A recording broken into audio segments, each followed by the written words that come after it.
Let me ask you something. What are you chasing right now?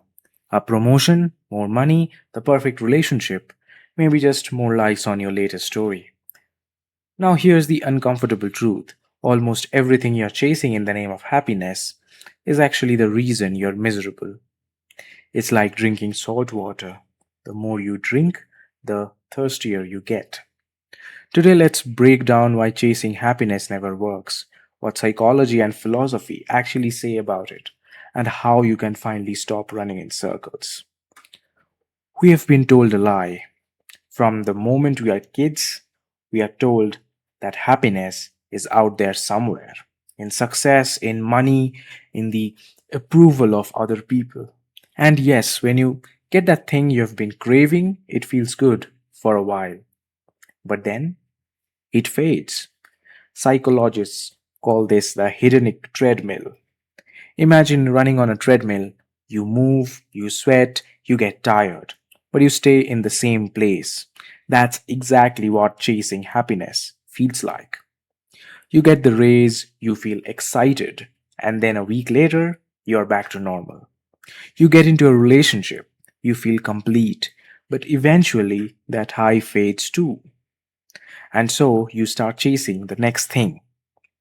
Here's the problem: the treadmill never stops, and the more you chase, the emptier you feel. Okay, if chasing happiness doesn't work, what actually does?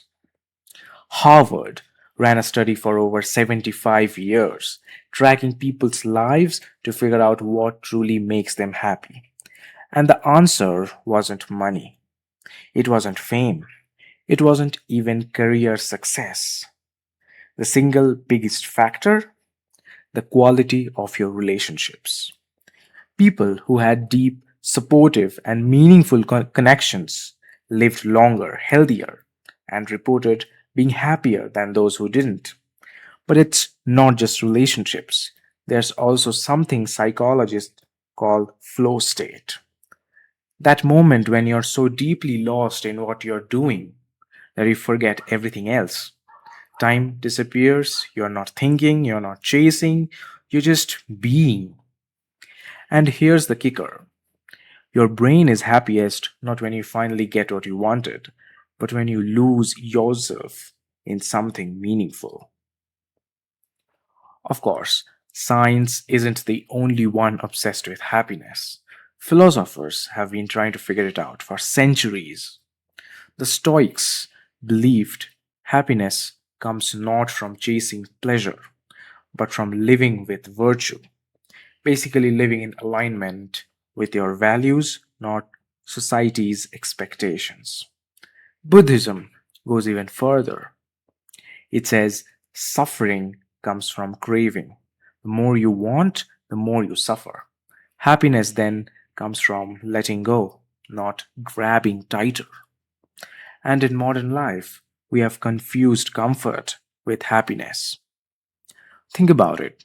Scrolling on your phone in bed feels comfortable, right? But when you finally put it down 2 hours later, do you feel happy or guilty? Happiness isn't comfort. Comfort just numbs you. True happiness feels alive. It makes you forget yourself, not escape yourself. So, if happiness isn't in chasing and it's not in endless comfort, how do you actually practice it? First, gratitude. It sounds cliche, but your brain literally rewires when you practice it. Writing down 3 small things you're grateful for every night shifts your focus from what's missing to what's already there. Second, service. Helping someone else, even in the smallest way, lights up your brain's reward system more than helping yourself. And third, alignment. Ask yourself, am I living according to my values or just what I think will impress others? Happiness isn't found in things, it's found in congruence, when your actions match your truth. Here's a simple challenge for you tonight. Instead of scrolling for 2 hours, write down 3 tiny moments from today that made you smile. Maybe it was a conversation, maybe it was your favorite song, maybe it was just the way the sunlight hit your window. Those small moments, that's where happiness hides. So here's the truth: happiness isn't waiting for you at the end of some goal, or in someone else's approval, or in your next achievement. Happiness isn't something you chase, it's something you notice, something you create.